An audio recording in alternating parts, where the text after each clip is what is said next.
To the other semi-final, and the Giants midfield was dominant over Port Adelaide, and Lloydie, they smashed them in the clearances. Well, they smashed St Kilda the week before in the clearances in the first final, and they've done it again. That's Whitfield charging off the back. Briggs, his fitness, Damo, is going to be critical for them in this final. Shoulder as well, wasn't it? I mean, his left shoulder was rendered useless after an incident during the game. He'll play, Lloydie, but it just might affect him a bit. Yeah, so it just the depth of midfield, that's going to be the challenge for Collingwood, which we'll talk about soon. But Callum Ward, Canelio, Kelly, Tom Greene, Callaghan, the list goes on and on. Just Whitfield pushing Whitfield through it. and Ash, and just absolutely Rolls Royces everywhere.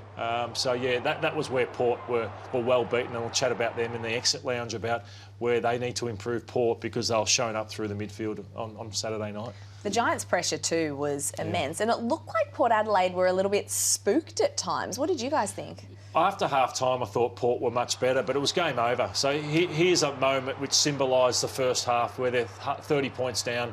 Pal Pepper, normally a tough player, but that wasn't strong enough through, and Marshall fumbled a couple of times before that, and then they just punish you on the way back. So yeah, that was disappointing in the first half. But once the Giants got their outside game going, they were just too quick on the outside. Well, I wonder how much nerves and maybe the pressure of expectation actually got to Port Adelaide in the start of the game. And Damo, several of their stars just didn't fire in that first half, and these stats are damning. It is damning that. You can't reconcile the form that these guys have had for most of the year, particularly those names down the bottom of that list. You've got a Brownlow medal contender in Butters and an equal one in Rosie, and to get to the halfway stage of that game, a home semi-final, having lost the previous week badly in a qualifying final, and that's what you dish up, and it was done at that stage. I know they sort of persevered and toiled, but that wasn't good enough in the end. And to go out the way they've gone out, and I'm keen to see what Lloydie does in his exit lounge adjudications, but they're going to have to live with that, because they've got problems down back, they've clearly got problems up forward, but it was their better players that let them down in that first half. And clearly they know they've got problems down back, as you say, because already Brandon Zirk-Thatcher,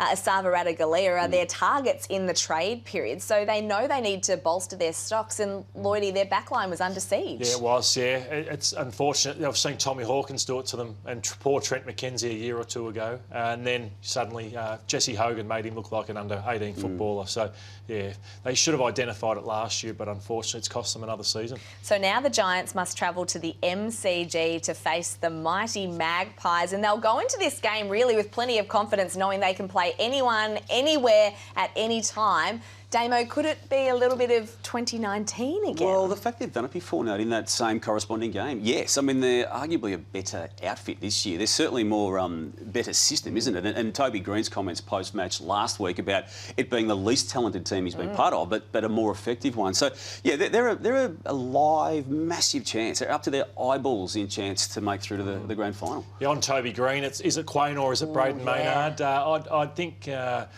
it's a tough one. Maynard's got the physicality and size, but then he gets you so quickly out the back. I think Quaynor's got the pace and speed to go with him. So I think that's where they may start, Damo, with Isaac Quaynor. So then the Pies midfield will be bolstered with the return of Nick Daicos, which Pies fans have been hotly anticipating. But they lose Taylor Adams, which is unfortunate, to a hamstring he suffered at training during the week.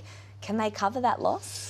I don't mind it in a sense, because I think they've been a bit, at times, had Adams on a half-forward flank, Tommy Mitchell out, and they've sort of they've had one too many in a sense. Right. And I think maybe they could speed their midfield up. Daicos comes back in, Crisp, De Goey.